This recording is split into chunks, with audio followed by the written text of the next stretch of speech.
Capital TV का खास show किस्सा यूपी का देख रहे हैं आप। मैं हूं राधिका राज। योगी आदित्यनाथ ने बंगाल विधानसभा चुनाव के मैदान अपना चुनाव प्रचार अभियान जोरों शोरों से शुरू कर दिया है। उन्होंने बंगाल के 3 इलाकों में रैलियां की और 20 से ज्यादा रैलियों का कार्यक्रम रखा। इन रैलियों में सीएम योगी बंगाल में यूपी मॉडल यानी कि बुलडोजर एक्शन, माफिया और गुंडा राज पर सख्ती, कानून का राज और विकास की बातें करते नजर आए। यही नहीं, उन्होंने टीएमसी पर तुष्टीकरण की राजनीति, खराब कानून व्यवस्था और बंगाल को कंगाल करने का भी आरोप लगाया। वहीं दूसरी तरफ बंगाल की सीएम ममता बनर्जी ने भी पलटवार करते हुए कहा कि वहां नोएडा चल रहा है और सीएम योगी यहां बंगाल में है। क्या सीएम योगी का बुलडोजर मॉडल बंगाल में जगह बना पाएगा? इसी पर चर्चा करने के लिए मेरे साथ स्टूडियो में मौजूद है कैपिटल टीवी के executive editor Rajeev Kumar. Sir, आपका बहुत बहुत स्वागत है। धन्यवाद। सर, योगी मॉडल बंगाल में काम कर पाएगा? देखिए, योगी मॉडल बंगाल में क्या हर स्टेट में अंतरराष्ट्रीय स्तर पर काम कर रहा है। योगी मॉडल का मतलब क्या? ये योगी मॉडल की चर्चा करते हैं।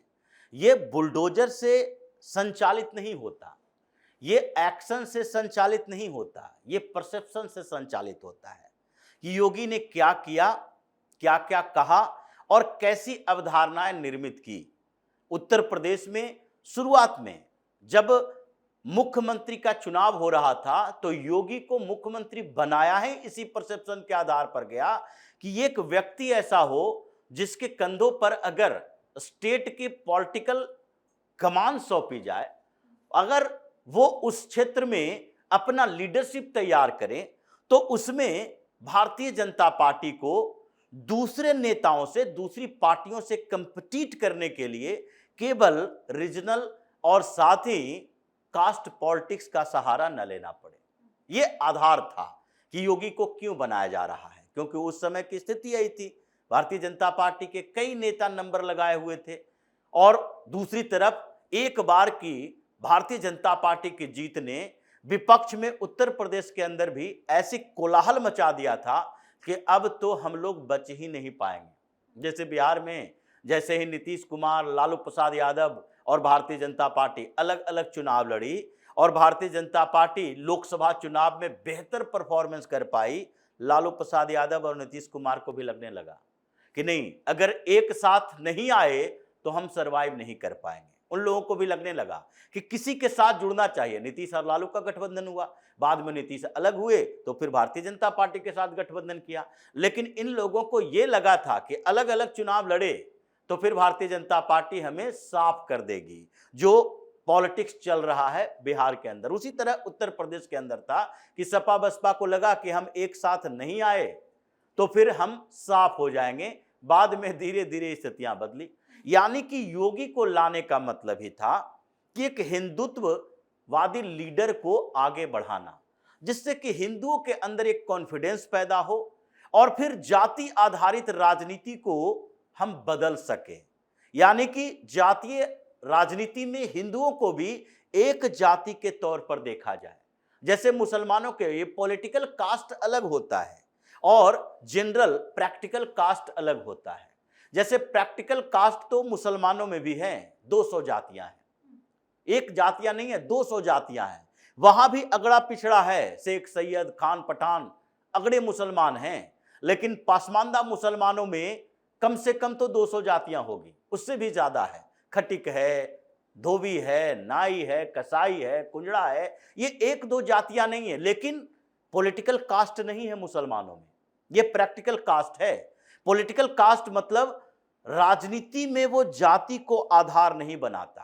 कोई भी मुसलमानों का समुदाय चाहे आपस में कितना भी इनका झगड़ा हो, यहां तक कि ये सबसे ज्यादा एक दूसरे को दुश्मन मानने वाले मुस्लिम समुदाय, शिया और सुन्नी, जो एक दूसरे के दुश्मन मानते हैं। प्रतिद्वंदिता की बात नहीं है, दुश्मनी है, वैचारिक दुश्मनी है।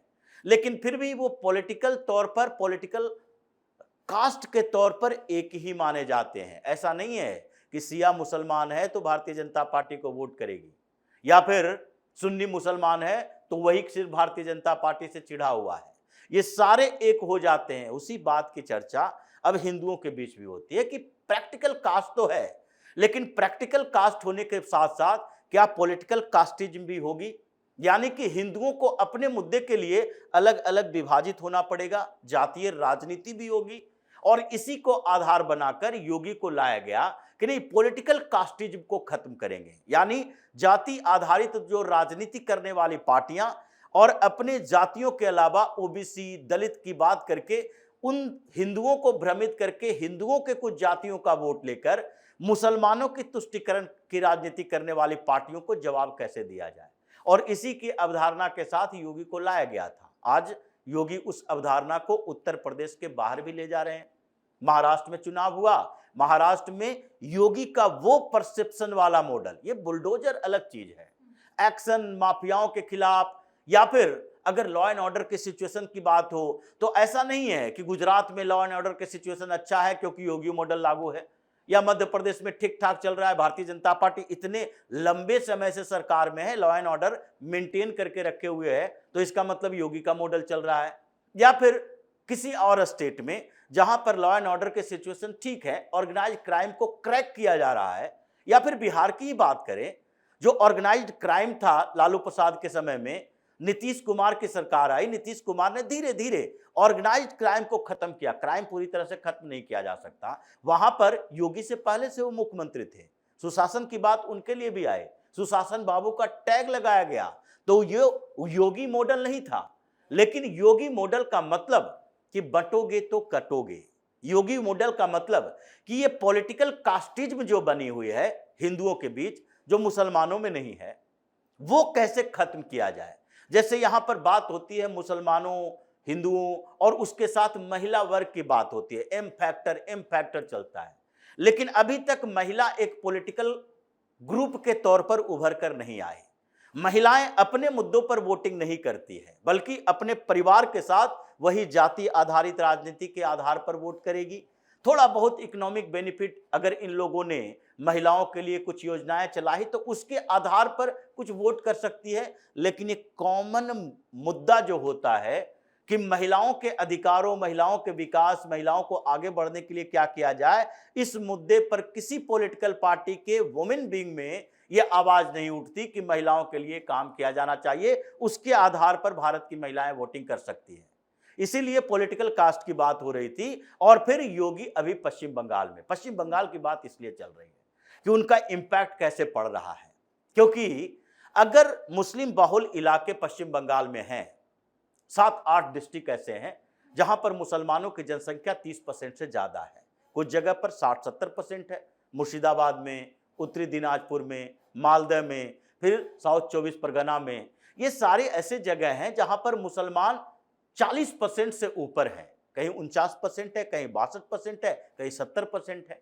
और उन जगहों पर भी हिंदू बिखरे हुए हैं, वो भी ममता बनर्जी के उस भ्रम जाल से बाहर नहीं निकल पाते, वो कांग्रेस और वामपंथी पार्टियों के भ्रम जाल से बाहर नहीं निकल पाते, चाहे वो मुसलमान एकजुट होकर ममता बनर्जी को वोट करें, क्योंकि मुसलमानों की एकजुटता के कारण ही ममता बनर्जी यानी टीएमसी वर्सेस बीजेपी वहां हुआ, और मुसलमानों ने बड़े नेता जो थे, कद्दावर नेता कांग्रेस के, उसको भी चुनाव से बाहर कर दिया। ये अधीर रंजन चौधरी 5-5, 6-6 बार के सांसद, उसे मुसलमानों ने हरा दिया, यूसुफ पठान जैसे नए व्यक्ति ने, यानी कि वहां पर टीएमसी के साथ मुसलमान एकजुट होकर वोट कर रहा था। अब परेशानी यह है कि जब योगी आदित्यनाथ के साथ वो परसेप्शन चलता है, ये व्यक्ति को देखो, इनके कपड़े को देखो, इनके तरीकों को देखो, ये कभी कहीं भी किसी भी स्तर पर कोई कास्ट से बिलोंग करता हुआ दिखाई पड़ते हैं? क्या ये लगता है कि ये व्यक्ति ब्राह्मण होगा या फिर ठाकुर होगा या फिर ओबीसी होगा या फिर दलित होगा? इस तरह की बातें करने वाले नहीं, वो हिंदुत्व की बात करने वाले हैं। इसलिए इनकी उपस्थिति जो होती है वो हिंदुत्व की उपस्थिति होती है, और यही पश्चिम बंगाल में ममता बनर्जी की समस्या है।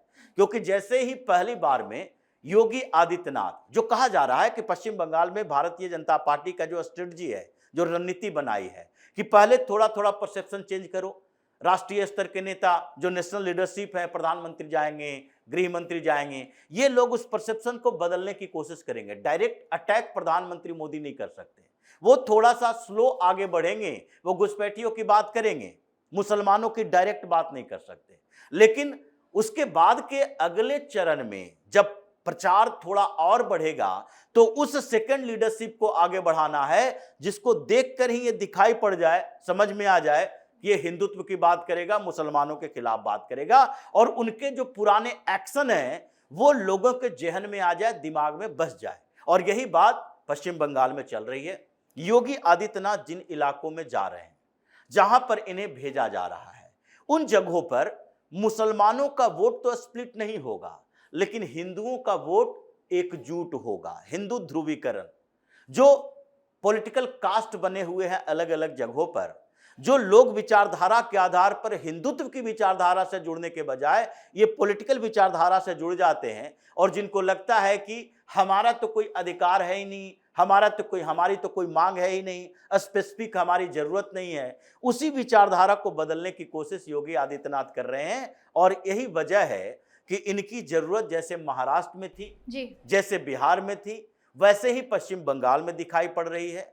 और जो इलाके मुस्लिम बहुल कहे जाने वाले थे, एसआईआर के कारण वहां पर आंकड़े थोड़े बदले हैं, वहां पर भी हिंदुओं को एकजुट करने के लिए योगी आदित्यनाथ की बड़ी भूमिका दिख रही है।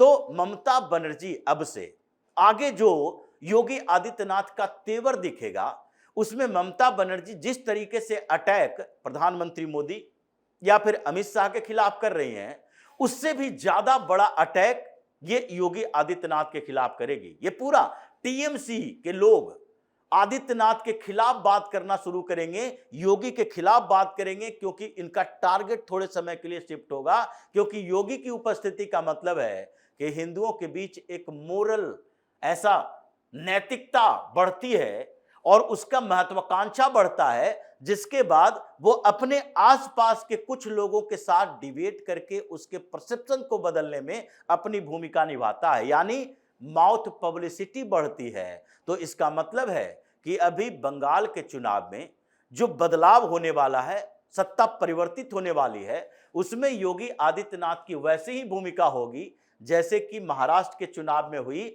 जैसे महाराष्ट्र में ऐतिहासिक जीत दिलाने में इन नेताओं की भूमिका हुई, जीत दिलाने के लिए दूसरे नेता भी प्रयास करते रहे, वैसे ही पश्चिम बंगाल में इनकी भूमिका बढ़ने वाली है। जी, इस मुद्दे पर जानकारी देने के लिए आपका बहुत बहुत धन्यवाद। धन्यवाद। तो कुल मिलाकर योगी आदित्यनाथ बंगाल में यूपी मॉडल की ताकत दिखा रहे हैं, जहां वो माफिया मुक्त, अपराध मुक्त और विकास की गारंटी की बात कर रहे हैं, जबकि टीएमसी तुष्टीकरण और गुंडाराज की राजनीति पर अड़ी हुई है। तो फिलहाल इस खास शो में इतना ही। आपकी इस पूरे मामले को लेकर क्या राय है, कमेंट बॉक्स में जरूर बताएं। वीडियो को लाइक करें, शेयर करें और चैनल को सब्सक्राइब करना ना भूलें। धन्यवाद।